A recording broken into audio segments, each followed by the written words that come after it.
अस्सलाम वालेकुम व्यूअर्स, मैं खुरम इकबाल अपनी नई वीडियो के साथ आपके सामने हाज़िर हूँ। उम्मीद करता हूँ कि आप सब खैरियत से होंगे। अगर आप लोगों ने अभी तक मेरे चैनल को सब्सक्राइब नहीं किया तो गुजारिश है कि मेरे चैनल को सब्सक्राइब करें, मेरी वीडियो को लाइक और कमेंट करना मत भूलिएगा।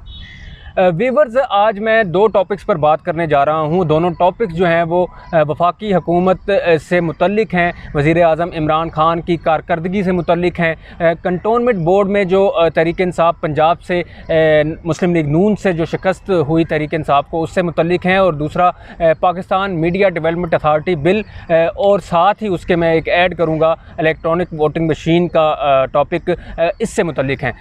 इस टॉपिक पर बात करने के लिए मेरे साथ मौजूद हैं मेरे कोलीग भी हैं, सहाफ़ी भी हैं और अपना यूट्यूब चैनल भी चलाते हैं, उमर ख़याम। तो इनको मैं अपनी गुफ्तगू में शामिल करूँगा, इनसे हम राय भी लेंगे, तज्ज़िया टाइप भी इनसे जो है वो बात करेंगे कि क्या सूरत हाल इस वक्त बनती जा रही है। तो सबसे पहले बात करते हैं वज़ीर आज़म इमरान ख़ान के आज के लाहौर के दौरे से मुतल्लिक, जो कि इंतहाई अहम दौरा समझा जा रहा है। कंटोनमेंट बोर्ड के इलेक्शन में तहरीक इंसाफ की शिकस्त जो पंजाब में हुई, उसके बाद तो इस दौरे में उन्होंने वज़ीर आला पंजाब से मुलाकातें भी की और ज़राए ने यही बताया है कि वज़ीर आज़म इमरान ख़ान ये तमाम जो कंटोनमेंट बोर्ड इलेक्शन की जो सूरत हाल थी, उससे मुतल्लिक उन्होंने ब्रीफिंग लेनी है। उससे मुतल्लिक वो ब्रीफिंग भी लेंगे कि क्या वजह बनी कि हमारे उम्मीदवार जो हैं वो ये इलेक्शन हार गए, बड़ी सीटें जो है वो वहाँ से पंजाब से नहीं निकाल सकी। जबकि अगर दूसरी जानिब देखें तो तहरीक इंसाफ ओवरऑल जो है वो ज़्यादा नशिस्तें हासिल कर चुकी है, लेकिन पंजाब में उनकी कारकर्दगी जो है वो मायूस कुन रही।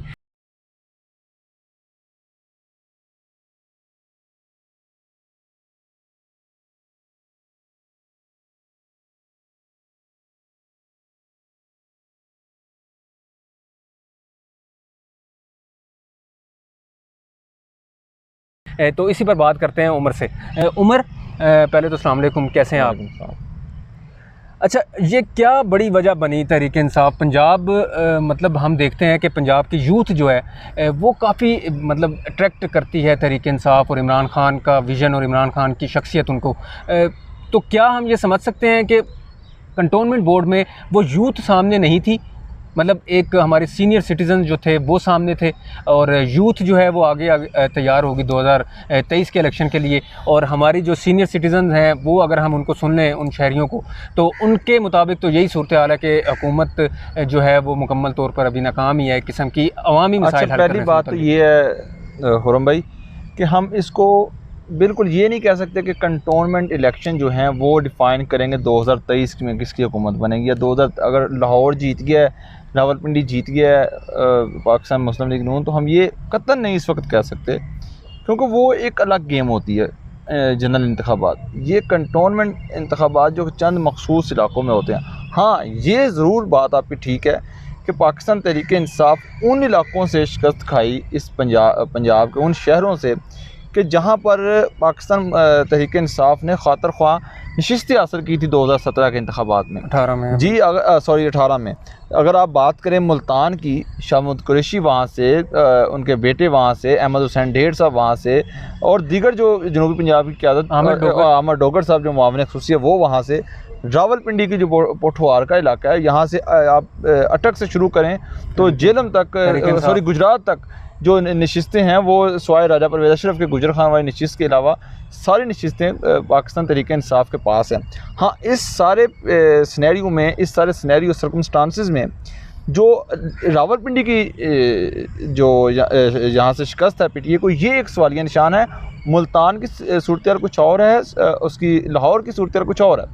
आप पिंडी में कह सकते हैं कि पिंडी में शेख रशीद साहब का एक बड़ा होल्ड है, वो उनकी, लेकिन इन बड़ा होल्ड तो हो सकता है, वही कह रहा हूं, बड़ा होल्ड होने के बावजूद लेकिन सीटें हार जाना, हनीफ अब्बासी का किरदार, वजूहात है। उसकी वजूहात ये है कि गुज़श्ता 3 साल से एक तो महंगाई का फैक्टर है, इसका तो असरात पूरे मुल्क पे ही हैं, इसमें कोई रावलपिंडी का मखसूस नहीं है। लेकिन एक ज़ाहिर बात है, अगर पिंडी की बात करें तो पिंडी की एक तो महंगाई का असर, दूसरा गुज़श्ता 3 सालों में कोई ऐसा तरक्याती काम बज़ाहिर भी नज़र नहीं आया कि जिसके बुनियाद पर तहरीक इंसाफ अपने वोट मांग सके। हाँ, सिर्फ अगर मैं, क्योंकि मैंने उस रात विज़िट भी किया मुख्तलिफ़ हलकों का पिंडी के, तो तो लोगों को कोई इससे फ़र्क नहीं है कि खारजा पॉलिसी क्या है पाकिस्तान तहरीक इंसाफ की, दाखिली पॉलिसी क्या है, अफ़गानिस्तान की सूरत हाल क्या है, मकबूजा कश्मीर पे पाकिस्तान तहरीक इंसाफ का स्टांस क्या है।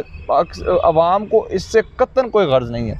अवाम का एक ही शिकवा है, एक ही तहफ़्फ़ुज़ात हैं कि महंगाई को कंट्रोल किया जाए। महंगाई एक भूत की तरह इस वक्त पाकिस्तान तहरीक इंसाफ की तरफ के सामने आ खड़ी हुई है। अगर ये फैक्टर कंट्रोल ना हुआ तो इसके असरात ज़रूर आइंदा के जनरल इंतखाबात पर पड़ेंगे।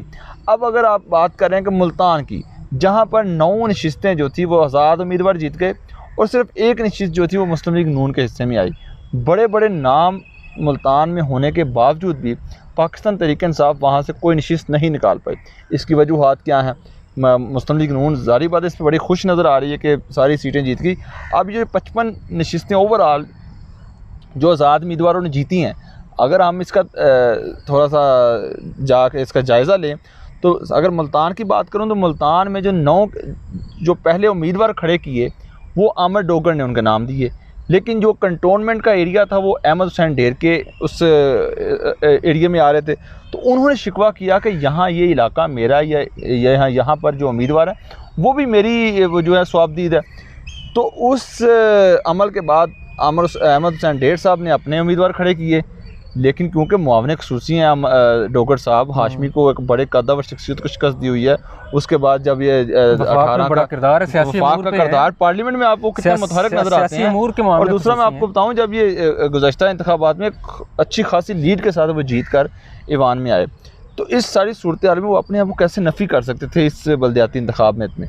तो उन्होंने अपने आज़ाद उम्मीदवार खड़े किए। गो कि ये एक पार्टी के ख़िलाफ़ जाने वाली बात होती है, लेकिन सियासतदान का असर रसूख अपने हल्के में नहीं होगा तो वो बेशक जहाँ भी चला जाए उसका समझा नहीं जाता वो सूरत हाल, क्योंकि अपने हल्के में उन्होंने इलेक्शन लड़ने हैं, लोगों से मिलना जुलना तो वही है ना।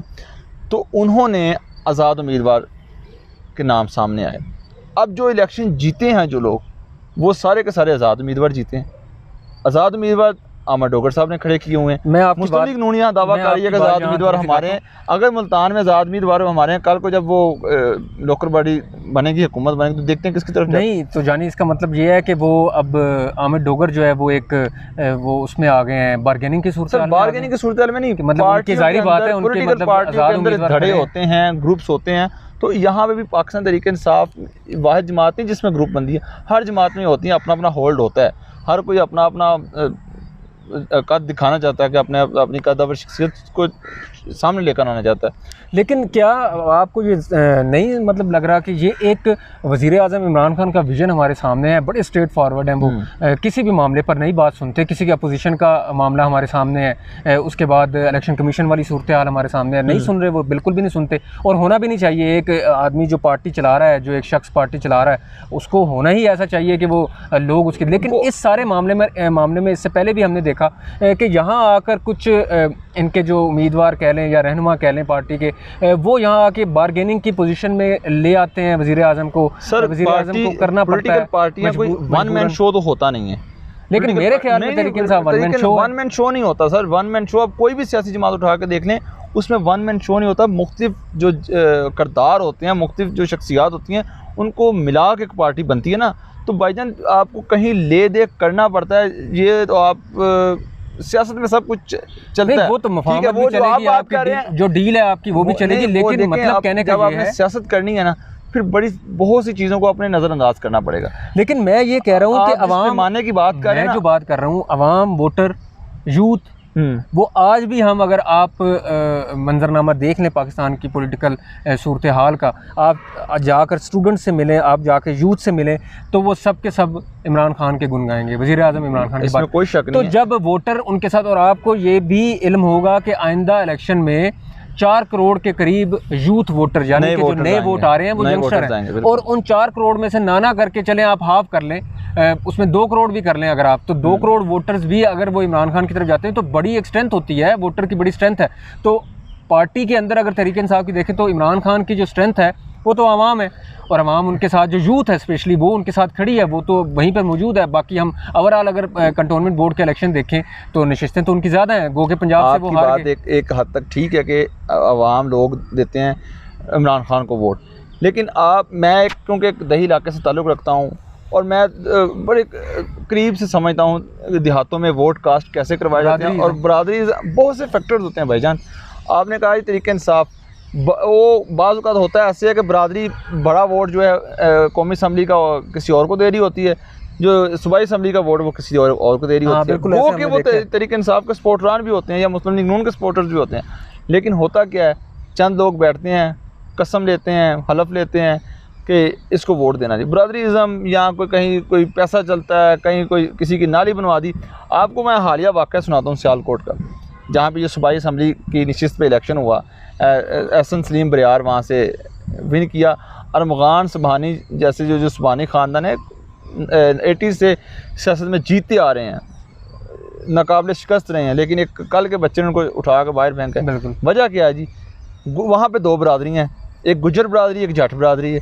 पहले उनके मुकाबले में यहाँ गुजर आता था और गुजर वोट डिवाइड होता था और ज़्यादा वोट होने क्योंकि उनका ज़्यादा होल्ड है उनका हल्के में, तो वो इलेक्शन आसानी जीत जाते थे। इस दफ़ा क्या हुआ, जट आए हैं सामने, जट बरादरी, वोट हुआ डिवाइड। गुजर बरादरी का वोट जो उनके साथ पहले डिवाइड होता था वो भी जट बरादरी के साथ मिला है, ये फैक्टर हुआ। उसके बाद बड़ी कदावर शख्सियत, अमीर शख्सियत है बरियार फैमिली, पैसा इन्वेस्ट किया है।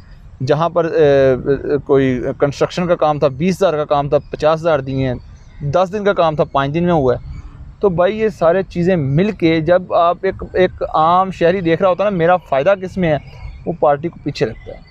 ये हमारे शहरों की, इस्लामाबाद की बातें हो सकती हैं, लाहौर की बातें हो सकती हैं कि पार्टी को वोट दिया जाता है। देहातों में ये जो सूरत हाल बिल्कुल डिफरेंट होती है, देहातों में नहीं। आप तो ये जनाब ये कंटोनमेंट का इलेक्शन आपके सामने है, इसमें भी बरादरीज़म चलती है भाईजान, सब कुछ सारे फैक्टर कार फरमा। लेकिन उमर पिंडी के इलेक्शन से मुतल्लिक हमारी कुछ लोगों से बात भी हुई, उसमें जो रावलपिंडी के मकामी लोग हैं वो जो भी बात कर रहा है वो यही कह रहा है कि ये महंगाई का तूफ़ान है, महंगाई का सुनामी है पूरे मुल्क में। और क्या आपको नहीं लगता कि ये कंटोनमेंट बोर्ड के इलेक्शन में पंजाब से मुस्लिम अपना तहरीक इंसाफ की शिकस्त जो है वो इस नोश्ता दीवार अगर हम इसको कहें नहीं हो सकती कि पंजाब वो सूबा है जहाँ से जो सीटें निकाल ले मुल्क में उसी की हुकूमत होती है, वफाक में वही हुकूमत बनाता है। तो आइंदा इलेक्शन 2023 के 2 साल रह गए हैं, तो क्या वज़ीर आज़म इमरान खान को कंसर्न होगा इस सारे मामले पर, क्योंकि जितना फोकस वो कर रहे हैं इस पोजीशन में आकर और आगे के इलेक्शन की तरफ वो देख रहे हैं, तो क्या इस सारे मामले में उन्होंने कोई खिंचाई भी की होगी? वज़ीर आला पंजाब से मुलाकात भी करने गए वो आज, जो सारा मामला यही था कंटोनमेंट बोर्ड के इलेक्शन के हवाले से, तो क्या वो उन लोगों को मतलब कि थोड़ा सा खींचेंगे भी कि भाई क्या किया आप लोगों ने? देखें वो अब ठीक कह रहे हैं आप कि 2023 का जो इलेक्शन है ना वो इसी बुनियाद पर लड़ा जाएगा, क्योंकि अपोजिशन अभी तक कोई ऐसा, जिसे कहते हैं आपने गुज़श्ता सहाफ़त में, आप ज़ाहिर बात हमने रोज़ ख़बरें फाइल करते हैं, जब इमरान खान अपोजिशन में थे हर रोज़ प्रेस कॉन्फ्रेंस होती थी, बिल्कुल सुबह शाम। अगर सुबह इमरान खान प्रेस कॉन्फ्रेंस कर रहा है, शाम को इमरान खान के पार्टी के वर्कर्स ऐसे ही क्या इश्यूज़ होते थे, करप्शन करप्शन करप्शन। बिल्कुल अब गुज़श्ता 3 साल में हुकूमत ने कोई एक ऐसी प्रेस कॉन्फ्रेंस की हो जिसमें उन्होंने कहा होगा तहरीक इंसाफ करप्ट है? नहीं, उन्होंने नहीं कहा, उन्होंने नहीं कहा, लेकिन करप्शन तो 3 साल करप्शन ही चल रही है। मैं सर आपको उस तरफ मैं आपको लेके आ रहा हूँ, करप्शन के ऊपर ही है ना, होगी महंगाई किधर है, अवामी मसाइल नहीं कर रहा, क्योंकि पेट्रोलियम मसनूआत कहाँ पर है। मैं ये कह रहा हूँ, खानी कहते रहे कि जब बिजली के बिल ज़्यादा आए तो कहना है वो तो उनकी पोजीशन में थी। आप मेरी बात सुने, मैं आपको उस तरफ लेके आ रहा हूँ। एक तो अपोजिशन की बिल्कुल मुस्तकिल मिजाजी नज़र नहीं आई पूरे गुज़श्ता 3 साल में। PDM बनी, फजलुर रहमान चले, तो माजरत ही है, अपोजिशन तो हमारी समझ नहीं लग रही, वो तो बिल्कुल जो है ना वो कोई भी एक जिसे कहते हैं कोई इशू जिसको उठाकर यहाँ पे लेके आई हो, नहीं लेके आई ना। इसका मतलब है कि गुज़श्ता 3 सालों में अपोजिशन कुछ भी ऐसा बिल्डअप करने में कामयाब नहीं हुई। लेकिन दूसरी तरफ महंगाई वो इशू है, अपोजिशन ने इसको मामला नहीं एड्रेस नहीं कर सकी। ये एक आम आदमी जो इससे मुतासर हो रहा है, आम शहरी मुतासर हो रहा है। हर शहरी की एक ही तो शिकवा है हुकूमत से, कहते महंगाई है कि आटे की चीज़, क्योंकि आप आम शहरी से पूछ लें कि ये गवर्नमेंट बेहतर थी या पिछली गवर्नमेंट बेहतर थी, उसको कोई इससे नहीं है कि क्या कुछ हो रहा है, अदाद-ओ-शुमार क्या है, ज़र मुबादला हमारे बढ़ गए, हमारी इम्पोर्ट एक्सपोर्ट बढ़ गई, हमारी मईशत बेहतर हो रही है, ग्राफ ऊपर जा रहे हैं, उसको इससे कोई लेना देना नहीं है। उसने तो अपने घर का किचन देखना, ਉਹਦਾ ਆਟਾ ਕਿੰਨੇ ਦਾ ਆਂਦਾ ਹੈ, ਉਹਦੀ ਚੀਨੀ ਕਿੰਨੇ ਰੁਪਏ ਕਿਲੋ ਹੁੰਦੀ, ਉਹ ਇਹ ਹੀ ਤਜਜ਼ੀਆ ਕਰਦਾ ਹੈ। ਵੇਖੋ ਜੀ ਜਦੋਂ ਨਵਾਜ਼ ਸ਼ਰੀਫ ਸੀ ਤੇ ਚੀਨੀ 55 ਰੁਪਏ ਕਿਲੋ ਸੀ, ਹੁਣ 110 ਰੁਪਏ ਕਿਲੋ, ਆਟਾ ਉਦੋਂ 35 ਰੁਪਏ ਕਿਲੋ ਸੀ, ਹੁਣ ਅਸੀਂ 90 ਰੁਪਏ ਕਿਲੋ ਲੈਂਦੇ ਆ। ਇਹੋ ਚੀਜ਼ਾਂ ਨੇ ਜਿਹਦੀ ਵਜ੍ਹਾ ਤੋਂ ਹਕੂਮਤ ਦਾ ਇੱਕ ਜਿਹੜਾ ਸਮਝਦਾ ਨਾ ਆਪੋਜੀਸ਼ਨ, ਇਹ ਉਹ ਆਪੋਜੀਸ਼ਨ ਹੈ। ਹਕੂਮਤ ਦੀ ਆਪੋਜੀਸ਼ਨ ਸਿਆਸੀ ਜਮਾਤਾਂ ਨਹੀਂ, ਹਕੂਮਤ ਦੀ ਆਪੋਜੀਸ਼ਨ ਮਹਿੰਗਾਈ ਹੈ। अगर अज महंगाई का लैवल डाउन हो जाता है, महंगाई कंट्रोल में आ जाती है, जिस तरह गुज़श्ता रोज़ उसने प्रेस कॉन्फ्रेंस की वज़ीर ख़ज़ाना शौकत तरीन ने, उन्होंने बड़े वाज़ेह अल्फाज में कहा कि हम आटे की कीमतों कम कर रहे हैं, चीनी की कीमतों का सब्सिडी देंगे, कैश सब्सिडी। अगर आइंदा 2 साल जिस तरह पंजाब में सैलरियाँ बढ़ाई हैं ना, क्या नाम है, पहले उनको बोनस दिए, बोनस के साथ उनकी जो सैलरीज बढ़ाई, वफाक में बढ़ाई, शिकवे ख़त्म हो गए।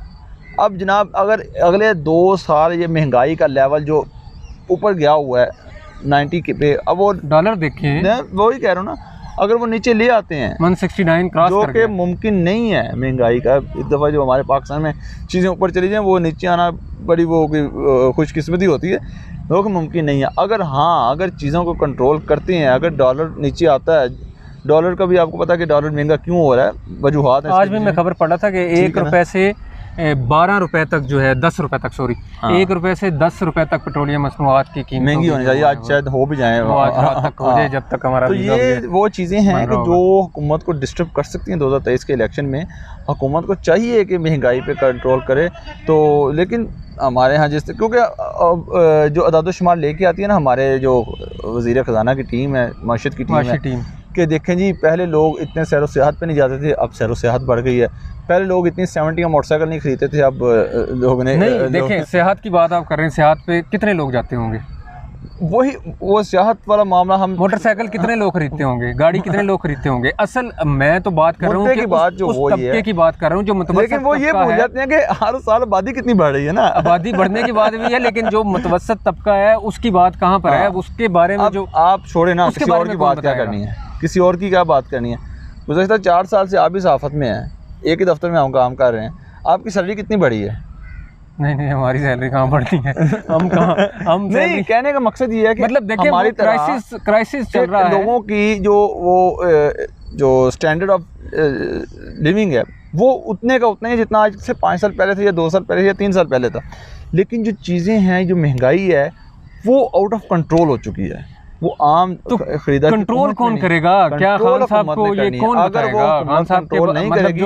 मैं तो बिल्कुल आपकी इस बात से कौन बताएगा खान साहब को ये बात? देखिए हम यहाँ बैठ के बातें तो कर रहे हैं, लाज़मी बात है कि वज़ीर-ए-आज़म इमरान खान ने भी कोई ना कोई ऐसी हिकमत अमली ज़रूर बनाई होगी। उनको भी पता है, वो भी सियासतदान है, उनको भी पता है कि आइंदा मैंने इलेक्शन जीतना है। मैं कोई आसान काम नहीं है कि लोगों ने वोट पवा लाँगा। लोग की बाहरों तुहानू अगर बरादरीज़म कह के भी कहना मैं तुहानू वोट दांगा, अंदर जाके होर नूं दे दे वोट। गुस्सा बेसिक ते आवाम दे कोल एक जरा 1.0 को जो होंदा ना जरा वो बदला लेंदा 4 करोड़ वोट जो नया आ रहा है, और सर वो भी वक्त बताएगा ना। यंगस्टर तो हमारे सामने है, वो तो एक आइडियल के तौर पर मतलब देखते हैं वज़ीर-ए-आज़म इमरान खान को। वो तो कहते हैं जी बस खान साहब हैं, हीरो हैं इस मुल्क के। और क्योंकि उनके जो बयानात हैं, वो जो अपोजिशन को उन्होंने, वो वाकई ये बात अगर देखें 70 साल में किसी ने भी किसी हुकूमत में, मतलब कोई हुकूमत आकर दूसरी मतलब अपोजिशन को जो है वो इतना टफ टाइम नहीं दिया किसी हुकूमत ने, इसमें नो डाउट। अपोजिशन नैली है यार, एडी भी गल कोई नहीं। अपोजिशन हुकूमत ये कोई कारकर्दगी नहीं है, हुकूमत का कोई अपोजिशन बेसिकली एड्रेस नहीं कर पा रही। हमने वो दौर भी देखा है, मतलब हम इतने मतलब बूढ़े तो नहीं है, मतलब इतने नहीं है, लेकिन वो उस वक्त कॉलेज दौर में हमने वो भी देखा है जरदारी साहब के दौर में कि जब बिजली महंगी होती थी तो ये हमारा एक्सप्रेस वे जो है इस्लामाबाद का, ये मुकम्मल बंद, हर रोज़ बंद होता था। वापस जा रहे हैं, आ रहे हैं कॉलेज से, नहीं जी बंद हो गया, वापस चले जाएं। तो वो सूरत हाल अब इन 3 सालों में हमें कोई नजर नहीं आई। महंगाई हो गई, पेट्रोल की कीमतें बढ़ गई, बिजली नहीं आ रही, रोजाना लोग सड़कों पर थे। वजह क्या था? वजह क्या थी? उस दौरान लोग क्यों निकल रहे थे? और अब देखें तो अपोजिशन ऐसे जैसे सत्तू पी के सो गई है बस सिर्फ जो है बयानात हैं सिर्फ। ये अब 10 साल पहले की बात कर रहे हैं ना, आप 2007-8 की जरदारी का दौर, बिल्कुल मीडिया भी इतना तेज नहीं था। अब तो मीडिया भी हर चीज़, सोशल मीडिया इतना हर लेकिन मीडिया भी कब दिखा रहा है महंगाई पे? मीडिया तो नहीं, मीडिया आम खबरें देते हैं, क्यों नहीं देते? इतनी तो नहीं इतनी क्यों नहीं देते जितना मतलब कि गुज़िश्ता अखबार में नहीं अब जो ठीक है, लेकिन मीडिया तो अभी रो रहा है कि Pakistan development authority bill pay यार उसमें हम बाद में बात करते हैं, लेकिन मीडिया कहाँ दिखा रहा है? मीडिया तो तनकीद करने पे आ गया। दिखाते, तनकीद कर रहे हैं आपका मीडिया तो आज दो चैनल, आज मैं अगर मैं हेडलाइन पे कर रहा हूँ, मैंने अगर आप मुझे वो एक चीज हो गई, मैंने 3 खबरें ऐसी ली जो बैक टू बैक गवर्नमेंट के खिलाफ थी और मैंने सख्त अल्फाज यूज किए। वो ठीक है, वो चीज़ आपकी बिल्कुल ठीक है, लेकिन मैं जो कहना चाह रहा हूँ, मैं ये कहना चाह रहा हूँ, इसका एक फैक्टर ये हो सकता है कि लोग बाहर नहीं निकल रहे, तो मीडिया के पास दिखाने के लिए वो चीज़ नहीं है, खुद से प्लांट नहीं कर सकता मीडिया, फेक न्यूज़ नहीं दिखा सकता मीडिया। किसी कह रहे को आवाम बाहर नहीं करे, आवाम जिदा एक मजदूर है 500 रुपये दिहाड़ी लाता है, अपनी दिहाड़ी खत्म करके वो बाहर जाएगा, एहतजाज करेगा, किस तरह करेगा? क्यों करे एहतजाज करे? पहले भी तो यही लोग थे, पहले भाईजान उनको कोई लीड करने वाला होता था, कोई साथ उठ के, यानी आपका सिंपल मैं इतना कहूँ कि आपका कहने का मकसद ये है कि अपोजिशन सत्तू पी के सो गई है, वो 2 साल निकालना चाह रही है। इमरान खान ने नहीं कटिया, मरियम नवाज ने जारहाना सियासत का आगाज किया, बड़े एक हमें नजर आया, जिन्होंने नुकसान मरी नहीं, लेकिन हमें नजर आया जो कहते हैं ना कि पाकिस्तान तरीके इंसाफ के लिए फ़ायदेमंद ये चीज़ है कि मरियम नवाज अगले भी 2 साल बोलती रहे। लेकिन मैं जो कहना चाह रहा हूँ कि मरियम नवाज जब जारहाना सियासत में आती हैं, जारहाना बयानबाजी करती हैं, तो उस वक्त वो जो एक बूस्ट मिलता है मुस्लिम लीग नून को, और जब वो खामोशी से पीछे बैठी होती हैं और शहबाज शरीफ आगे आ जाते हैं, तो वो फिर एक वो करंट मुस्लिम लीग नून के नज़र अवाम भी देख रही होती है चीज़ों को, और अवाम इतनी कोई वो जिन्होंने कहते हैं गई गुजरी नहीं है, समझदार चीज़ें देख रही होती है, बड़े करीब तो देख रही होती है। मरियम नवाज कितों शुरू कर दिए बयान, मफाहमत नहीं मज़ाहमत, और कहाँ तक लेके जाती हैं फौज, ये फलां धमकाना, ये उसके आज आके सारे बात की जो बतंगर होते हैं ना, बात अगर वो ले ये तजिया कर लिए, मेरे बाप को क्यों निकाला, मुझे सियासत से दूर क्यों किया? भाई अवामी इशू को डिस्कस करे, आज आके फिर यही कहते हैं। मैं तो फिर यही कहता हूँ कि मज़ा तो उस वक्त आए कि नवाज शरीफ साहब ऐलान कर दें पाकिस्तान वापस आने का। आप तो बैठे हुए हैं वहाँ, मेरे ख्याल में तो ये लगता है कि इससे बड़ा टफ जो पोजीशन होगी तहरीक इंसाफ के लिए, वो नहीं होगी अगर नवाज शरीफ इलेक्शन से पहले पाकिस्तान आ जाते हैं, जैसे कि उन्होंने कहा आए ना वापस यार, आए तो सही। और मेरे ख्याल में अब आना चाहिए। अब आवाम को अगर आप हमारे दोस्त हैं जितने मुस्लिम लीग नून के कायदीन है ना, अल्लाह बनाए ना को, ठीक है ना, वो आए ना यार, क्या हो गया जेल में जाएगा। मियां साहब कभी मच्छर भी वड़ दे सन, उदों भी डील करके नस गए सन, याद तो होगा तुम्हारे पिछले मुशर्रफ दौर में। लेकिन वो एक सूरत हाल और थी, ज़्यादा सूरत हाल खराब थी। अब वो सूरत हाल उस तरह से नहीं है। इमरान खान अब इतने भी मतलब सख्त डिक्टेटर नहीं है कि वो मतलब बिल्कुल ही जो है वो उनको जेल में डाल देंगे।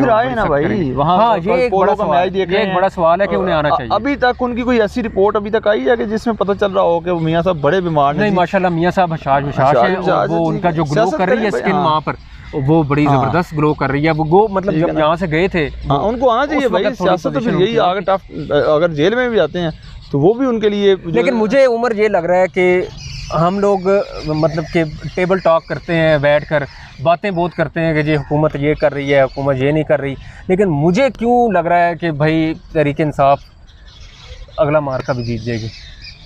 तो की लग रहा है? मुझे लग रहा है मैनू आप ही लग रहा है। मुझे वाकई ये लग रहा है। वो उसके बड़ी वजह ये है, एक तो जो वोटर है उनका, वो अभी तक वहीं खड़ा है। वो जो यंगस्टर वोटर है वो कह रहा है भाई दुनिया इधर से इधर हो जाए। बिल्कुल, सूरज मशरिक के बजाय मगरिब से निकल रहा है। इमरान खान को हमने वोट देना है। इमरान खान की शख्सियत, मतलब मैं ये कह रहा हूँ कि वो माशाल्लाह उनकी शख्सियत जो है वो इतनी ज़बरदस्त इस वक्त बनी हुई है पूरी दुनिया में। आप देखें जो रूसी सदर है यार, रूसी सदर फ़ोन कर रहा है। अमरीकी सदर को रो रहे थे कि जी अमरीकी सदर फ़ोन नहीं कर। भाई रशिया इस खित्ते का स्ट्रॉन्ग मतलब बड़ा सबसे मतलब अगर देखें हम मुल्क है, और अमेरिका से पहले सुपर पावर था, ठीक है। तो अगर रशिया का प्रेसिडेंट फ़ोन कर रहा है तो ये बहुत बड़ी बात है। और अगर हम देखें तो रशिया के प्रेसिडेंट का फ़ोन करने का जो मकसद है वो भी खित्ते की मौजूदा सूरत हाल से। अमेरिका तो जा चुका है खित्ते से, अब हमने अमेरिका को क्या लेना है? इस खित्ते अब हमने अमेरिका से लेना क्या है? कुछ भी नहीं लेना। तो फिर अमेरिका का सदर फ़ोन करे ना करे तो उससे हमें क्या फ़र्क पड़ेगा? हमें तो खित्ते के चीनी सदर फ़ोन करे, हमें तुर्की का सदर फ़ोन करे, हमें तो हमारी तो प्रायोरिटी क्या है? हमारी ईरानी सदर करे,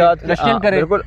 और उसको अभी आपने कभी नोट किया कि ये सारी जो सूरत हाल बनी है अफगानिस्तान में, इसके पीछे जो मामलात हैं किन्होंने प्ले किया है? और इस टाइम पाकिस्तान का किरदार, पाकिस्तान उभर के तो सामने आया है, इसमें नो डाउट कि हम जो मर्जी कह लें, पाकिस्तान ने बड़ी तनकीद लोग जितनी मर्जी कर लें, जाने हमने दी, कुर्बानियां सबसे ज्यादा हमारी हैं, नो डाउट। उसके बाद देखें अगर वहाँ अमन होता तो फायदा किसको है? अरबों रुपए का, खरबों रुपए का नुकसान हमारी तबाह हुई। लेकिन मैं ये कह रहा हूँ कि उस सारी सूरत हाल में जो उभर के इस खित्ते में पाकिस्तान सामने आया, पाकिस्तान आ गया, कोई दो राय नहीं। तो हुकूमत किसकी है? तहरीक इंसाफ की है भाई। 70 साल हो गए, 70 में से चले 30 साल 35 साल हमारे सियासतदानों को दे दें। उन 30-35 सालों में क्या इतने पावरफुल हमारे पॉलिटिशियंस थे, उनका एक ब्लॉक बने हुए थे, वो पूरी दुनिया में उनके ब्लॉक थे। किसी का अमेरिकन ब्लॉक है, किसी का मिडिल ईस्ट ब्लॉक है, किसी का हमारा ये अपना खित्ते के अंदर ब्लॉक बने हुए हैं। तो वो ब्लॉक मतलब इतने बड़े बड़े ब्लॉक बने हुए थे, क्या वो नवाज शरीफ या आसिफ अली जरदारी वो काम नहीं कर सके जो ये अभी पहली दफ़ा हुकूमत में आकर इन्होंने इतना बड़ा काम किया 20 साल में? मतलब वो हैरान हुई दुनिया सारी के बड़े आराम से उन्होंने जो है वो। अब देखें आप, शेख रशीद ने बड़ी वो वाज़ह बात करते हैं बाज़ औक़ात कि खित्ते की सियासत बदलने जा रही है। बदल चुकी है सर। नहीं, पाकिस्तान का किरदार बदली है, उसमें पाकिस्तान का किरदार, और उसके बाद जो पाकिस्तानी सियासत बदलेगी। अब आपको भी पता है कि हमारे यहाँ हुकूमतें कैसे कैसे गिरी और कैसे कैसे बनी, और उसमें अमेरिका का किरदार क्या क्या रहा। ऐसे नहीं बिलावल भुट्टो जरदारी 2 दौरे कर रहे हैं वहाँ पे, लेकिन अब तो अमेरिका, तो ठीक है वो मामला तो कोई कहीं और हैं, वो चीज़ें और हैं, वो फैक्टर्स और हैं कुछ। अब जो मामला थे अब वो कहीं और डिसाइड हो रहे हैं। अब वो जो ब्लॉक बनने जा रहा है आइंदा मुस्तकबिल में, वो ब्लॉक तो हमें नजर आ रहा है, ठीक है ना, ये बड़ी चीज़ें मुनफ़िज़ होने जा रही हैं। आपको क्या लगता है इस सारे सूरत हाल में लीडरशिप करने वाले कोई और, आगे चलाने वाले कोई और? नहीं, विजन तो इमरान खान का मौजूद है ना। ये विजन तो है, ये मतलब चीफ एग्जीक्यूटिव है उसका, मतलब मुल्क चला रहे हैं। इसीलिए मैं ये कह रहा हूँ कि अवाम पूरे इत्मीनान नजर आ रहे हैं। आलमी सतह पर खित्ते की सूरत हाल पर हम उनको मतलब जज नहीं कर रहे हैं, हम सिर्फ ये कह रहे हैं कि जो हमारे मुल्क के अंदर की सूरत हाल है, मामला जो है, महंगाई जो है, वज़ीर आज़म इमरान खान साहब को उन मामलात के ऊपर तवज्जो ज़रूर देनी चाहिए। उसकी वजह यह है कि अगर वो ये चाहते हैं, और मेरे ख्याल में ज़रूरी है मतलब उनके लिए, और उनकी टीम उनको हो सकता है ब्रीफिंग भी देती हो। ये तो हम लोग अपनी तरफ से एक मतलब एक हमने तज्जिया कर रहे हैं, मैं वही आपसे बात कर रहा हूं, अपनी राय हम कायम कर रहे हैं। हम कह रहे हैं महंगाई पे सोचते नहीं है, वो भी सियासतदान है, आखिर उन्होंने भी अगला इलेक्शन लड़ना है। ग्राउंड के ऊपर जो आवाम का वो उनको जो गुस्सा उसका पता है, आवाम को दिखाना पता है। हाँ, ये है कि अब वज़ीर आज़म इमरान खान खुद कुछ 2 कदम आगे बढ़ के एक्शन लेते हो, या हम ये समझ लें कि अवाम अब सोशल मीडिया आने के बाद इतनी मसरूफ हो गई है कि वो कहते यार छड्डो यार, कितने जाइए, खैर रोटी खाओ बस, हो जाओ, टीवी देखो, मोबाइल देखो, तो बस खत्म। लेकिन इससे पहले वज़ीर आज़म इमरान खान जो अपोजिशन थी, लोगों ने नहीं काट दे रहे। मैं वही कह रहा हूँ ना कि वो क़यादत, मतलब वो क्या वजह है हमारे, मतलब शहबाज शरीफ, मतलब क्या शहबाज शरीफ, बिलावल भुट्टो, मतलब पंजाब से बिल्कुल पीपल्स पार्टी साफ हो गई। मतलब पीपल्स पार्टी, भुट्टो का एक नाम, पीपल्स पार्टी लड़काना था कि महदूद होगी, भुट्टो का एक नाम मेरे ख्याल में डुबो दिया मुकम्मल तौर पर।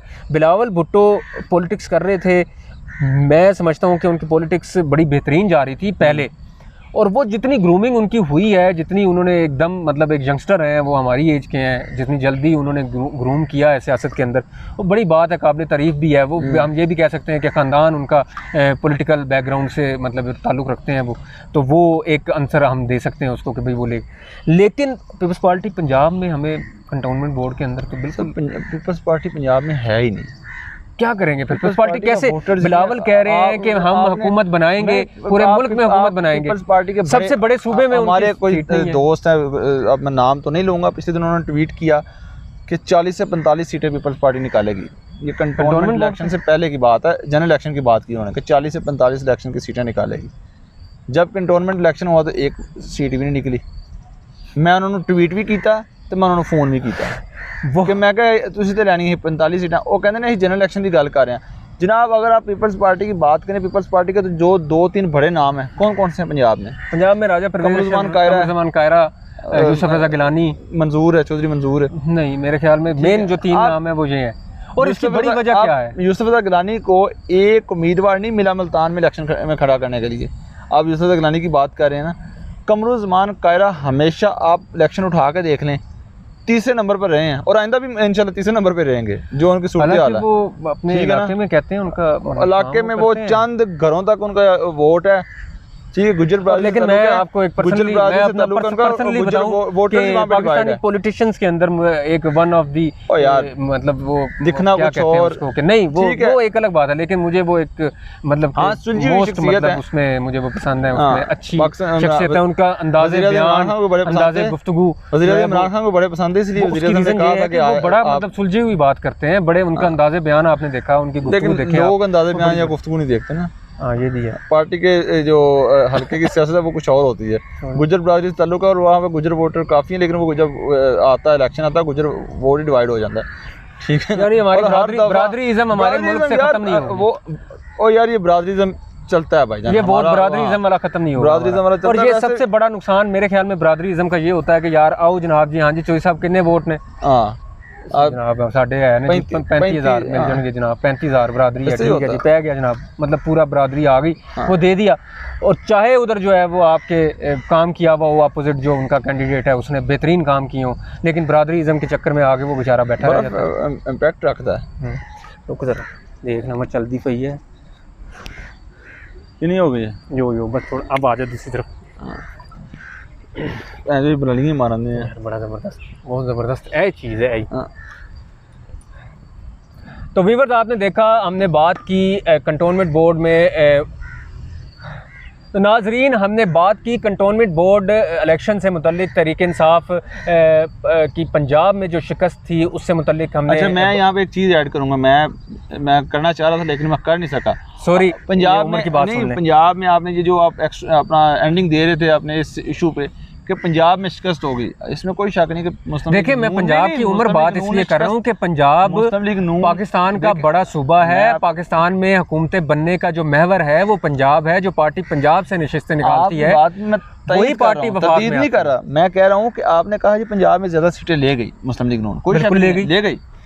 अब आप अगर देखें वो शहर भी देखें कि जहाँ पर जो मुस्लिम लीग नून का घर समझे जाते हैं, गुजरांवाला के आप नाम सुना, गुजरांवाला में मेरी बात सुनिए, गुजरांवाला की अब थोड़ा सा चेंज हुआ है, असेंबली की नशिस्तें ना 6 की 6 नशिस्तें पाकिस्तान मुस्लिम लीग सर गुजरांवाला में चेंज हुआ है, इतने लीड्स जीती गुजरांवाला के वो जो पहलवान वो जो बब्बर शेर जो गुजरांवाला के जो मरीम नवाज कहती है असेंबली की है ना, जो वो इतने फर्क से जीती हुई हैं। बिल्कुल ये आप, लेकिन क्या हुआ है जी जनाब, कंटोनमेंट इलेक्शन में 7 नशिस्तें हार गई है वहाँ से, यानी हम 8 नशिस्तें, 2 नशिस्तें निकली हैं सिर्फ गुजरांवाला से। ये आपकी बात मैं बिल्कुल तस्लीम कर रहा हूं। एबटाबाद की बात कर लें, हज़ारा वोटर डिवाइड नहीं होता रहा, एबटाबाद में हार गई, मरी वाली एक नहीं खान अब्बासी वाले हल्के में हार गई, और भी अब दीगर बात कर लें नाम हल्कों की, मतलब जहाँ पर मुस्लिम लीग नून मजबूत थी वहाँ से शिकस्त भी खाई है। हाँ, जो बड़े शहर है वहाँ से पाकिस्तान तहरीक इंसाफ को सेट बैक हुआ है। बेसिकली हमारे जुड़वा शहर रावलपिंडी है, हम तो रावलपिंडी की बात इसलिए बीच में मैं टॉपिक पंजाब का लेकर आ रहा था कि भाई रावलपिंडी को हम देख रहे हैं, रावलपिंडी के अंदर वोटर मौजूद है तहरीक इंसाफ का, रावलपिंडी में बड़ी 2 नशिस्तें जो है वो इनके पास है, 3 नशिस्तें पिंडी की इनके पास हैं, कैंट की भी इनके पास है, पिंडी शहर की 3 नशिस्तें इनके पास, कोई शक नहीं, और शेख रशीद के पास नशिस्तें दोनों, एक पे वो खुद थे, एक पे उनके भतीजे शेख।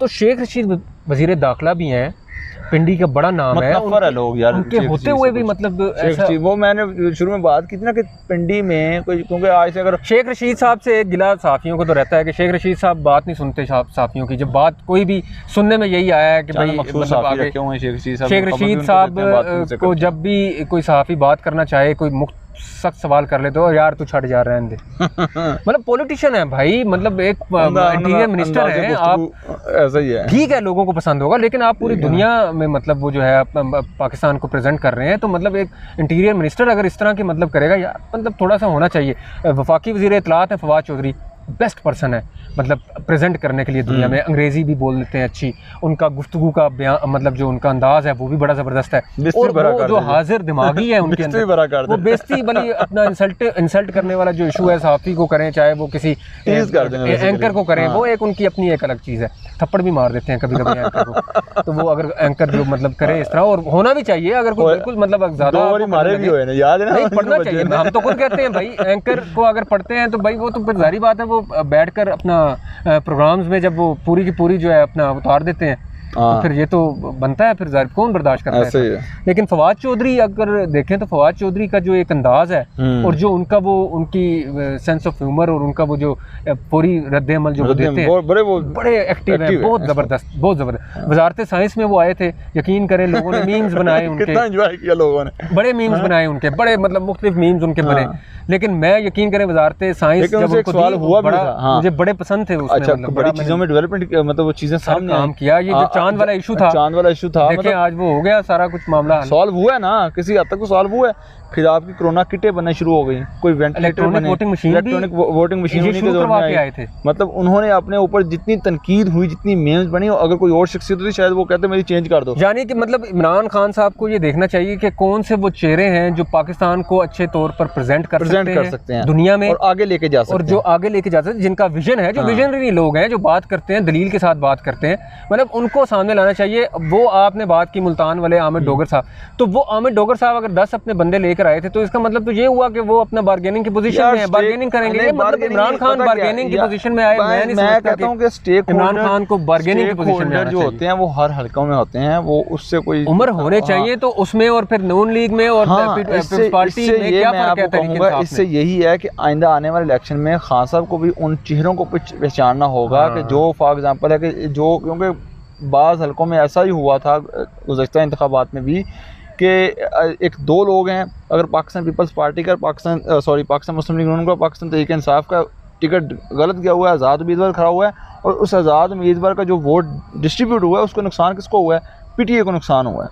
लेकिन आएंगे तो इधर ही, आइंदा आने वाले दिनों में, आइंदा आने वाले इलेक्शन में पीटीए को ये चीज़ें समझनी होंगी कि हमने टिकट जो तकसीम करने हैं वो किस चीज़ को करने हैं। टिकटों की तकसीम का मामला जो है ना, यूँ भी हुआ 2000 ये गुज़श्ता इंतखाबात में कि आन इलेक्शन से 10-15 दिनों तक टिकटें फाइनल नहीं हुई थी कंटोनमेंट में। नहीं, जो आम इलेक्शन थे, गुज़श्ता इंतखाब जनरल इलेक्शन में भी इलेक्शन से एक माह तक जो रह गया था, लेकिन टिकटें फाइनल नहीं हो रही थी पाकिस्तान तहरीक इंसाफ की तरफ से उम्मीदवार को लिए एक। और हालांकि सूरत हाल वो बन चुकी थी, अगर देखा जाए क्राउड देखें मतलब इतना मजमा, तो भाई मतलब हम भुट्टो के जलसे तो हमने नहीं देखे, जुल्फ़िकार अली भुट्टो शहीद के जलसे हम नहीं देख सके, लेकिन ये है कि हमने वो चैनल्स पे देखे, टीवी पे चलते हैं या सोशल मीडिया पे हम देखते हैं, तो यार आवाम का ठाठे मारता समंदर वो उस वक्त था। और उसके बाद अगर कोई स्ट्रीट पावर शो करती है तो वो इमरान खान ने की है। और मैं आपको ये बताऊं कि वो सिर्फ इमरान खान है, वही ना। अगर इमरान खान स्टेज पे खड़ा है तो वो स्ट्रीट पावर है, बिल्कुल ऐसा ही। अगर इमरान खान की जगह कोई पार्टी का नायब सदर खड़ा है, स्ट्रीट पावर नहीं है, सीनियर नायब सदर खड़ा है, जनरल सेक्रेटरी खड़ा है, तो वो सूरत हाल नहीं है। लोग आएंगे, देखेंगे, इमरान खान को देखने के लिए लोग आते हैं। दोस्तों, मरियम नवाज क्राउड पुलर हैं, लोग उनको सुनने आते हैं, लेकिन उनका जो एक ही अंदाज़े बयान है, एक ही बयानिया है, आप लोग तंग आ गए हैं, थोड़ा सा नफर होना शुरू हो गए। तंग मतलब इस तरह है कि देखें आप, मैं उमर ये देखें अब अगर वो लाहौर वाला मुझे मरियम नवाज की एक जो बात के पॉलिटिकल जो पाकिस्तान के अंदर सिनेरियो है, पॉलिटिकल सिचुएशन जो पाकिस्तान के अंदर है, उसमें जो मरियम नवाज जो बात ये करती हैं कि इदारे आज़ाद होने चाहिए, पार्लियामेंट बाख्तियार होनी चाहिए, जमहूरियत जो है वो मतलब पावरफुल होनी चाहिए, सब कुछ होता है और होना भी चाहिए। हम बहैसियत यंगस्टर नौजवान हम ये बात उनकी मानते हैं और हम उनको मतलब इसको मतलब तायद भी करते हैं कि ये चीज़ होनी चाहिए। लेकिन मैं ये कहता हूँ कि ये कैसे मुमकिन हो सकता है कि जो पार्टी का कायद है वो माशाल्लाह तंदुरुस्त व तवाना होने के बावजूद भी इस सूरत हाल में कि जब मुल्क को उनकी सख्त ज़रूरत है, मुल्क में उनके वोटर्स को उनकी सख्त ज़रूरत है, मुल्क में मतलब एक स्ट्रॉन्ग अपोजिशन, अगर नवाज शरीफ वापस आते हैं तो बिल्कुल एक स्ट्रॉन्ग अपोजिशन हमें नज़र आएगी। वो जो मतलब मरियम नवाज़ का जो एक और बिलावल भुट्टो का जो एक फैक्टर आ रहा है सामने के, अभी ये नोखेज़ हैं सियासत में, इनको उस तरह से नहीं अभी पता मतलब जो सियासत होनी चाहिए जो आसिफ अली जरदारी और नवाज शरीफ करते हैं, तो वो बज़ाहिर हमें वो नज़र आएगी और मज़ा भी तभी आएगा सियासत का।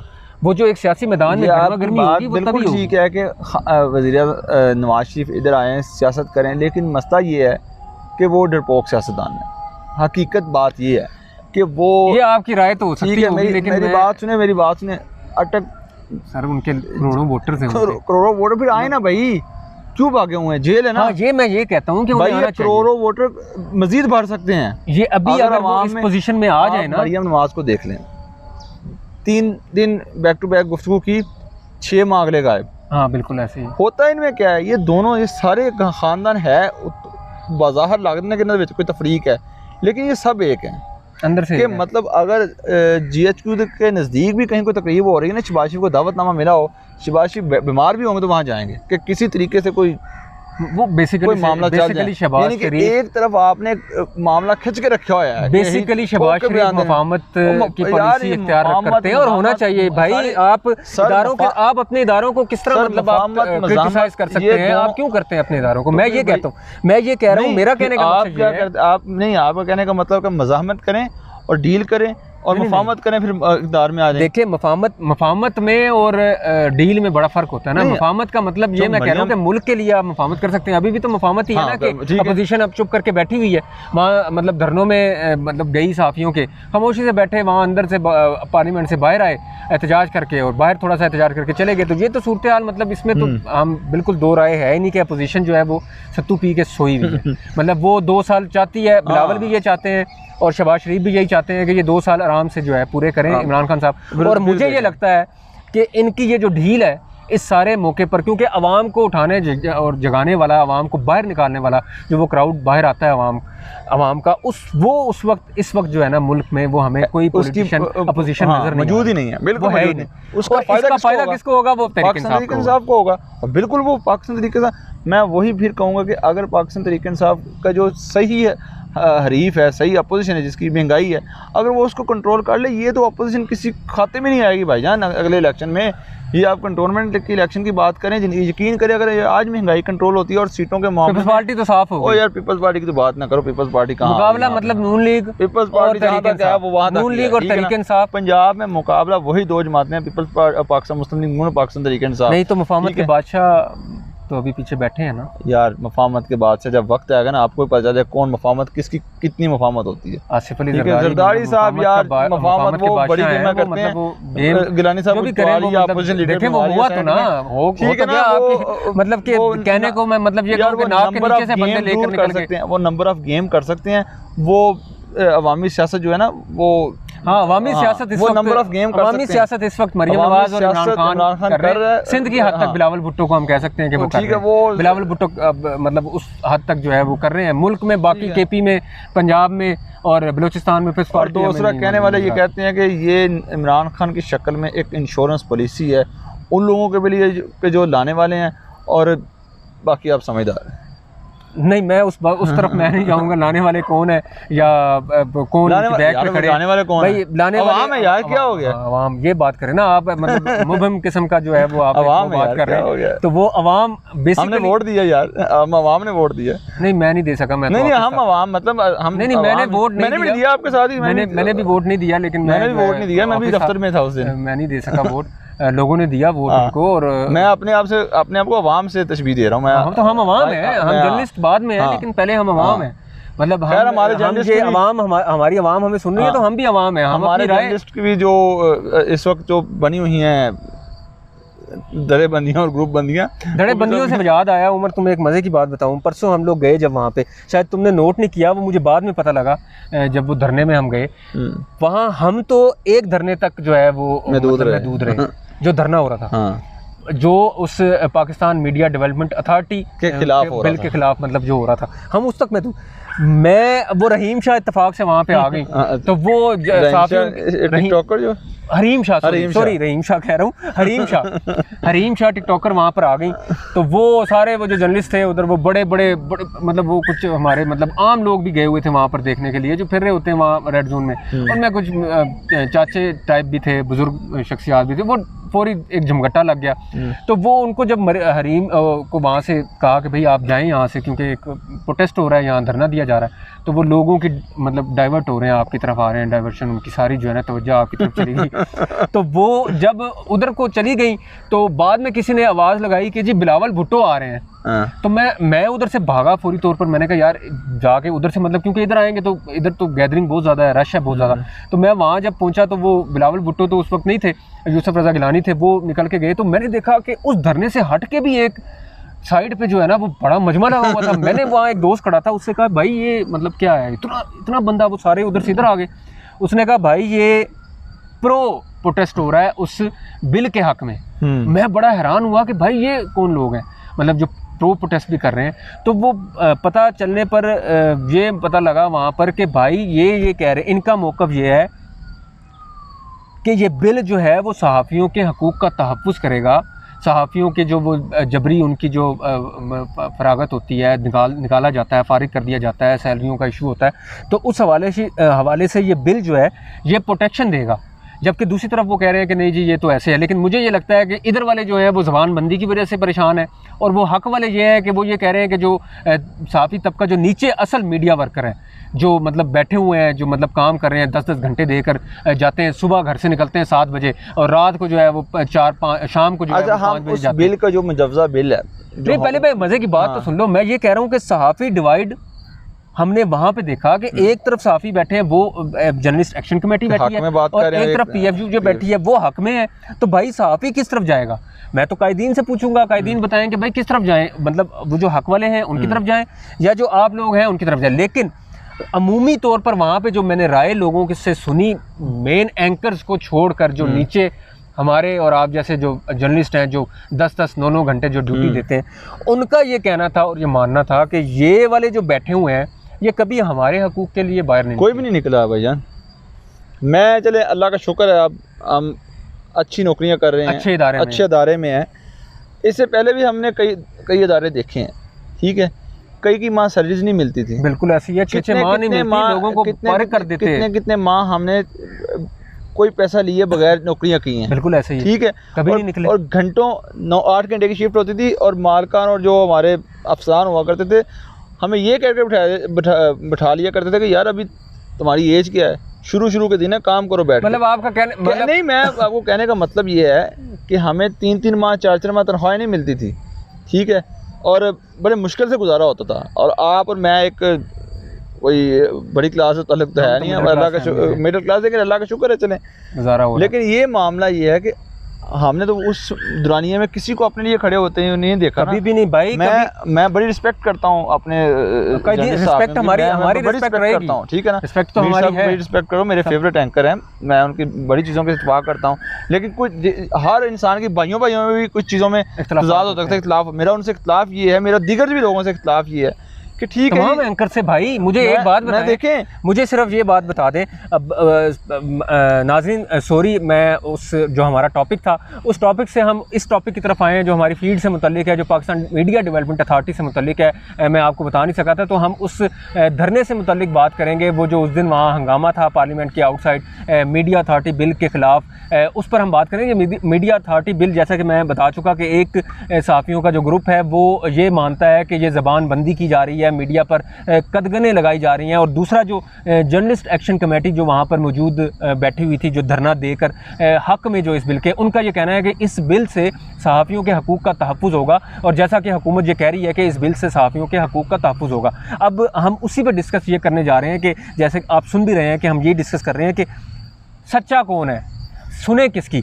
इस वाले धरने में जो कि एंटी मतलब धरना था, मुखालफत में जो इस बिल के धरना था, उसमें हमने देखा, खुद रिपोर्ट किया, सारा कुछ देखते रहे, उसमें तमाम बड़े एंकर्स, तमाम बड़े नाम मौजूद थे।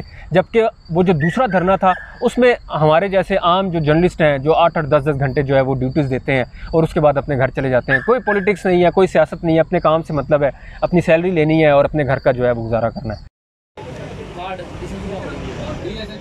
फर्क क्या देखा है आज आपने? हाँ जी बिल्कुल, सबसे खड़ी होके कर रहे हैं। अच्छा फ़राह बताएं ज़रा, आज क्या आपने देखा ये सहाफ़ियों के मुजाहरे में, क्या कौन कौन आया और क्या सूरत हाल रही सारा दिन? आज बिल्कुल आ रहे यूजे के बैनर तले सहाफ़ियों की बड़ी तादाद जो है वो सुबह से ही पार्लियामेंट हाउस के बाहर मौजूद है। कल रात से इस धरने का आगाज़ हुआ, जिसमें रात गए भी सहाफ़ियों की बड़ी तादाद मौजूद थी, लेकिन सुबह से ही गहमा गहमी जो पार्लियामेंट हाउस के सामने थी वो खासी बढ़ गई, और पार्लियामेंट हाउस के बाहर जो इस्लामाबाद के सहाफ़ी हैं उनकी बड़ी तादाद जो है वो अपनी क़यादत के साथ मौजूद है, और इस बिल की जो है मुसलसल मुखालफत का सिलसिला सुबह से जारी है। मुख्तलिफ रहनुमाओं ने भी इस धरने का रुख किया, जिसमें अगर प्रोमिनेंट नामों की बात कर ली जाए तो मरियम औरंगज़ेब थी, शहबाज शरीफ थे, अब तो कुछ देर बाद जो है मौलाना फजल रहमान भी एक्सपेक्टेड है कि वो यहाँ आएंगे और सहाफ़ियों से इज़हार यकजहती करेंगे। इसके अलावा बिलावल भुट्टो ज़रदारी ने यहाँ आकर सहाफ़ियों से इज़हार यकजहती की और कहा कि ये एक काला कानून हुकूमत जो है वो पास करने जा रही है, जिसके तहत मीडिया की जो है वो ज़बानबंदी करना जो है वो मकसूद है। देखना यही है कि अब से कुछ देर बाद शुरू होने वाले ज्वाइंट सेशन में इस बिल का मसौदा सामने आएगा, क्योंकि अभी तक इस बिल की डिटेल्स भी हुकूमत ने जो है वो सामने नहीं आने दी। ये रिवील नहीं हो सका कि क्या मसौदा जो है इस बिल का, क्या ड्राफ्ट क्या है इस बिल का। इसके साथ साथ पार्लियामेंट के अंदर की सिचुएशन जो हमारे सामने आ रही है, उसमें भी हमारे जो साफ़ी दोस्त हैं वो ये शिकवा कर रहे हैं कि मीडिया गैलरी जो है उसमें साफ़ियों का दाखिला जो है पहली बार बंद किया गया है, जिसके बाद साफ़ी बरादरी न सिर्फ पार्लियामेंट के बाहर बल्कि अंदर भी सरापा एहतजाज है। तो अभी भी आप देख सकते हैं गहमा गहमी है मौजूद है, साफ़ियों की बड़ी तादाद जो है वो आज पुरजोर तरीके से अपना एहतजाज जो है वो हुकूमत के सामने रिकॉर्ड करवा रही है और अपने मुतालबात पर डटी हुई है। तो उमर, बात वो यही है, आपने भी देखा उस दिन वहाँ तमाम बड़े एंकर थे। देखिए मैं ये एंकर हमारे लिए कभी बाहर आए? आपने कहा ना इख्तिलाफ, मैं किसी से इख्तिलाफ नहीं करूँगा, मतलब इख्तिलाफ होता है, लेकिन बात ये है कि इतराज़ात जो है ना, इतराज़ात हुकूमत से जो वो में जफ्ज़ा आ रहा, वो अभी बिल अभी आया नहीं। पहले हम आपको ये बता दें कि वो बिल अभी तक आया नहीं है। अभी एक प्रोसेस है ना, वो मुजव्वज़ा जिसको कहते हैं, मुमकिना तौर पर एक बिल लाने जा रही है हुकूमत, उसको पहले वज़ारत कानून में बहस हो सकती है, उस पर आप उसको रद्द नहीं, उन्होंने कहा है कि वज़ारत कानून से कायमा कमेटी, वज़ारत कानून से पार्लियामेंट में आएगा, उसके बाद उस पर बात होगी। और इससे पहले ही मतलब वो क्या कहते हैं उसको कि वो पिंड बसिया नहीं पहले आगे बिल्कुल। मैं कहूँगा ये बात, फिर मैं आपसे दोहराऊँगा कि बात ये है कि आप उसके जो पॉइंट्स हैं उस पर आप तनकीद कर सकते हैं कि उसका ये जो पॉइंट है कि सोशल मीडिया पे जो अगर आप गलत खबर देंगे तो आपको इतना करोड़ जुर्माना होगा। लेकिन मेरी बात सुनिए, फेक न्यूज़, मुझे एक बात बताइए, फेक न्यूज़ गलत है। मैं आपकी बात की मुझे आप एक बात बता दें कि हमारे यूट्यूबर दोस्त यूट्यूब चैनल्स पे काम कर रहे हैं, कितने लोगों की खबर ऑथेंटिक होती है? मुझे सिर्फ ये 98% लोग बस हवा में बातें कर रहे होते हैं। मतलब कितने लोग हैं, मैंने ये सुना कि अगर वो कहेंगे, फौरी तौर पर कहेंगे, आज जो मैं लेकर आया हूँ आपके सामने एक धमाका खेज खबर, एक बहुत बड़ी ब्रेकिंग खबर, तरीके इंसाफ में जो है फूट पड़ गई, तरीके इंसाफ में दराड़ पड़ गई, अब जहांगीर तरीन ने फलाना काम कर दिया, इमरान खान परेशान, सर पकड़ लिए, ये हो गए फलाना हो। मतलब ये भी तो फेक न्यूज़ है ना। बिल्कुल। तो अगर इस फेक न्यूज़ पर काम सोसाइटी में नेगेटिविटी जो इम्पैक्ट होता है ना, वो इससे असरअंदाज होते हैं, इसमें कोई शक नहीं है। मैं आपकी बात को आगे लेके चलूंगा कि मेरा रियासत के बयानिए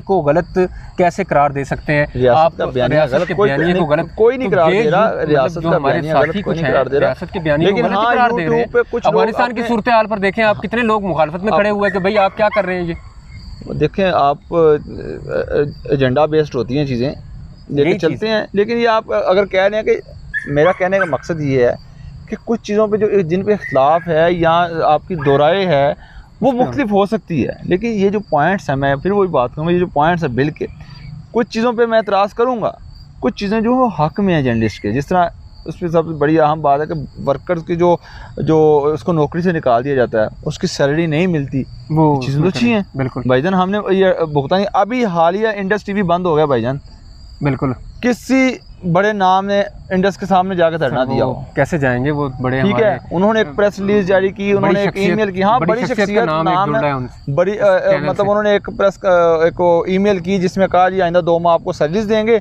अगर उसके बाद चैनल चला तो आपको कहीं सेट किया जाएगा। ना आप टीवी बंद हुआ, ना कोई सेट हुआ, और ना किसी को उतनी सैलरियाँ मिली। ठीक है, जो असर रसूख रखने वाले उस चैनल में भी थे ना, वो भी सैलरियाँ ले गए हैं, मैं अब नाम नहीं लूँगा, लेकिन जो असर रसूख रखने वाले वो भी 3-3 सैलरियाँ ले गए हैं, बाकियों को 1-1 सैलरी मिली है। हाँ, इससे पहले भी हम कई अदारे देख चुके हैं जहाँ पे सैलरियाँ मिलती नहीं है लोगों को। यानी आपका यही कहना है कि मतलब हाँ, जिस चीज़ बिल पर मतलब जहाँ इख्तिलाफ है वो बैठकर उसको सेट कर सकते हैं, यानी बिल अच्छा है, सिर्फ लोग पलक संभाल लेते हैं उसकी। ठीक है, मतलब नाजरीन आपने ये देखा, जैसा उमर ने भी बताया, मैंने भी आपको बताया कि बिल बेसिकली सहाफ़ियों के तहफ़्फ़ुज़ के लिए, हकूक़ के तहफ़्फ़ुज़ के लिए है उनके, और बिल जो है उसको मतलब पढ़ें, उसको देखें पहले, मुजव्वज़ा उसका जो मसवदा उसका आता है उसको देखें, उससे पहले ही मतलब उस पर एतराज़ात और इख्तिलाफ़ात। हाँ, जो इसमें ये एक बात कही जाती है कि कोई अगर ज़राए के हवाले से ख़बर दे तो ज़रा बताना पड़ेगा ये एक नहीं, ये वैसे नहीं हो सकता, ऐसे मुमकिन नहीं है। साफ़ी का एक सोर्स है जिसे वो रिवील नहीं कर सकता। वही तो वो चीज़ होती है जिसकी बुनियाद पे साबित करता है। हाँ, इस पे जर्नलिस्ट मतलब बात कर सकते हैं, लेकिन मेरा मतलब कहने का ये था कि हमारे एंकर्स भाई सीनियर हमारे जो हैं, मतलब उनसे ये गुजारिश है कि जैसे आप लोग यहाँ खड़े हुए, क्योंकि आप लोगों ने प्रोग्राम करने हैं, आप लोगों को ही आवाम सुनती है, हम लोग मतलब इतने वो उनसे एक शिकवा यही है कि जो लोग, जब हम लोगों के लिए मतलब आप आवाज़ उठाएंगे, जो वर्कर है, जो नीचे वर्कर बैठा है, मीडिया वर्कर, हज़ारों की तादाद में वर्कर्स हैं, उनके हकूक़ के लिए जब आप बाहर आएंगे तो हम आपके शाना बशाना खड़े होंगे, आपके साथ खड़े होंगे। और जब आपके ऊपर कोई ऐसी नौबत आएगी कि आप पर कदगन लगने जा रही होगी, जैसा कि आप समझते हैं कि आपकी ज़बान बंदी मतलब की जा रही है, और उसका ज़्यादा इफ़ेक्ट जो है वो मेरी नज़र में मतलब उन एंकर्स को होगा जो कि हुकूमत को या अपोजिशन को के बारे में जो है वो राय रखते हैं या उसके बारे में प्रोग्राम्स करते हैं। तो वो उन एंकर्स के लिए यही गुजारिश है कि आप लोग जो निचला तबका है, जो मीडिया का जर्नलिस्ट जो हमारे नीचे साफ़ी हैं, उनके हकूक़ के लिए भी बाहर निकलें। तो हम भी आपके लिए निकलेंगे, ज़रूर निकलेंगे। लास्ट में मैं बात करूँगा इलेक्ट्रॉनिक वोटिंग मशीन की। अभी अंधेरा जो है वो हो गया है, मगरिब का वक्त है, तो बस ये अब इख्तिताम करूँगा। इलेक्ट्रॉनिक वोटिंग मशीन का हंगामा बिल्कुल नहीं थम रहा अभी तक। उमर, क्या हो रहा है, मतलब क्या करने जा रहे हैं? मुझे सिर्फ ये बता दें कि बुज़रा ठीक है अपनी जगह पे, हुकूमत बिल्कुल ठीक कह रही है कि भाई उसको आप एक दफ़ा चेक कर लें, देख लें, जो आपके तहफ़्फ़ुज़ात हैं उसको बैठकर हम सेट कर सकते हैं। जो एतराज़ात 37 आपने दाखिल किए हैं उन पर बात हो सकती है। लेकिन अगर बिल्कुल ही आप कहते हैं कि जी हमने तो इसको कबाड़ है, हमने इसको इस्तेमाल ही नहीं करना। कंटोनमेंट बोर्ड के इलेक्शन थे, बड़ा अच्छा मौका था दोनों फरीकों की जानिब, इलेक्शन कमीशन के पास भी और हुकूमत के पास भी, इसको इस्तेमाल कर लेते, थोड़ी देर के लिए चेक कर लेते एक हल्के में किसी में लगाकर कि भाई क्या इसका इम्पैक्ट पड़ता है। तो आपको क्या लगता है कि बुज़रा ने थोड़ा ज़्यादा नहीं कर दिया इलेक्शन कमीशन के, चीफ इलेक्शन कमिश्नर के ऊपर? सर कुछ चीज़ें जो है ना बतदरीज होती हैं, स्टेप बाय स्टेप होती हैं, एकदम से चीज़ें नहीं हो जाती। आपने पता होगा इस वक्त जो इलेक्शन कमीशन है, मैं अदारे पे कोई बात नहीं कर रहा, लेकिन फ्रीक बन चुका है। इलेक्शन कमीशन एक तरफ हुकूमत है, हुकूमत तो ये कह रही है, लेकिन हम ये नहीं कह रहे, लेकिन हुकूमत की जानिब से यही कहा जा रहा है कि अपोजिशन उसकी बैक साइड पर है। नहीं, ये मैं नहीं कहूँगा कि अपोजिशन, नहीं हम नहीं कह रहे, हम नहीं कह रहे। ये स्टांस है, वफाकी बुज़रा अपनी प्रेस कॉन्फ्रेंस में बता रहे हैं भाई, आज़म सवाती ने कहा, आज़म सवाती ने सीधी बात की, रद्द-ए-अमल भी दिया। अब मेरा कहने का मतलब ये है कि मैं ना किसी को बुरा कहूँगा ना किसी को अच्छा कहूँगा। कहने का मतलब यह है कि क्या इंतखाबी प्रोसेस की रिफॉर्म्स होनी चाहिए या नहीं होनी चाहिए? बिल्कुल होनी चाहिए। क्या हम पाकिस्तान तहरीक इंसाफ भी लड़ती रही, रोडों पर रही कि धांधली हो गई हमारे साथ?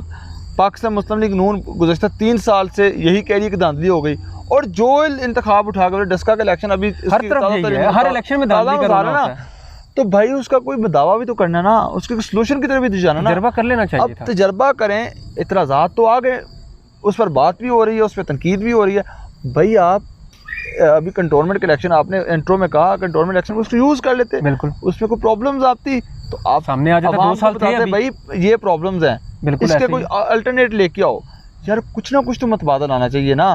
अब दूसरी तरफ अगर ये हुकूमत पे इल्ज़ाम लगाया जाता है कि हुकूमत धांधली के साथ अगली हुकूमत बना जाती है, तो हुकूमत भी तो कहती है ना धांधली कैसे होगी? आप मुझे ये बताएं कि मतलब हमने दुनिया भर में अभी हमारी इस मशीन में कुछ बैरियर्स हैं, होंगे, ठीक है ना? मेरा कहने का मतलब ये है कि अगर आप इस्तेमाल कर लें, उसमें इस्तेमाल करें, एक दफ़ा करके तो देखें ना। कंटोनमेंट इलेक्शन था, हाँ आगे बल्दियाती इलेक्शन अगर करके आप देख लें, इसको करना चाहिए। जो एक हल्के में कर लें, छोटे से, जहाँ पे 500,000 वोटर है, कि जो यहाँ पर फैक्टर्स आ रहे हैं, बैरियर्स आ रहे हैं, उसको हल किया जाए। ये चीज़ें होती हैं, अपोजिशन भी उठती है और तनकीद का निशाना बनाना शुरू कर दी है। दूसरी तरफ इलेक्शन कमीशन तो सामने खड़ा है हुकूमत के, बाकी बुज़रा भी तो कर रहे हैं। वो जारी बात है, अमल आएगा तो उसका रद्द-ए-अमल तो होगा ना। हमारे सेनेटर रद्द-ए-अमल तो आता है ना, आज़म सवाती ने तो बड़ा हार्श बयान दिया हमारे, लेकिन कहने का मकसद ये है कि मुकम्मल ही उन्होंने तो कह दिया कि यार इदारा ही जो है ना, सर कुछ ना कुछ तो हल निकालना ना। अब इस पे फ्री कैन को, वो अपोजिशन की शक्ल में है, वो तमाम जो स्टेक होल्डर्स हैं उनको एक जगह बैठना चाहिए, उनको तय करना चाहिए कि भाई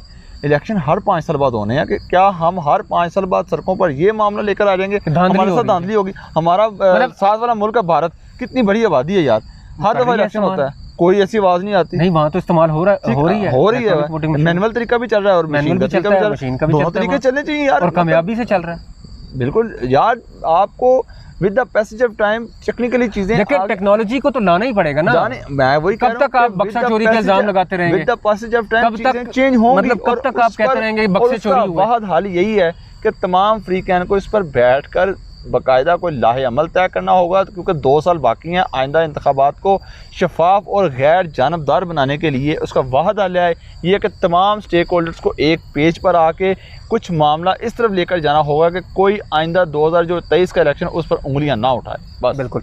नाज़रीन, आपने सुना इलेक्ट्रॉनिक वोटिंग मशीन, उससे पहले आपने सुना Pakistan media development authority bill, और उससे पहले आपने सुना कंटोनमेंट बोर्ड इलेक्शन, और उसमें पंजाब के अंदर तहरीक इंसाफ की शिकस्त। महंगाई की बड़ी वजह हम लोगों ने यही अंदाज़ा एक लगाया कि पंजाब में जो शिकस्त की वजह बनी है वो महंगाई का जो तूफ़ान एक आया हुआ है उसकी वजह है। डॉलर आप आज देख लें कि 170 के करीब जा चुका है। तो वज़ीर आज़म इमरान खान को अब आवाम के मसाइल की जानिब तवज्जो देनी पड़ेगी। 2 साल उनकी हुकूमत के रह गए हैं, 2 साल बाद वो दोबारा इलेक्शन की तरफ जाएंगे, तो उन्हें अब ये सोचना होगा कि अब ग्राउंड के ऊपर जो मसाइल हैं, जो ज़मीनी हक़ाइक़ हैं, आवाम उनकी तरफ क्या देख रहे हैं, क्या सोच रहे हैं, आवाम क्या चाहते हैं, तो अब वज़ीर आज़म इमरान खान को इस बारे में सोचना होगा। व्यूअर्स, मैं उम्मीद करता हूँ कि आपको हमारा आज का ये वीडियो, हमारा आज का ये व्लॉग, ये डिस्कशन, हमारी इन्फॉर्मेशन पसंद आई होगी। आपने इसे लाइक किया होगा। अगर आपको ये पसंद आई है तो मेरे चैनल को सब्सक्राइब करें और वीडियो को लाइक और कमेंट करना मत भूलिएगा। इसी के साथ मुझे और उमर को इजाज़त दीजिए। अपना बहुत सा ख्याल रखिएगा। अल्लाह हाफ़िज़।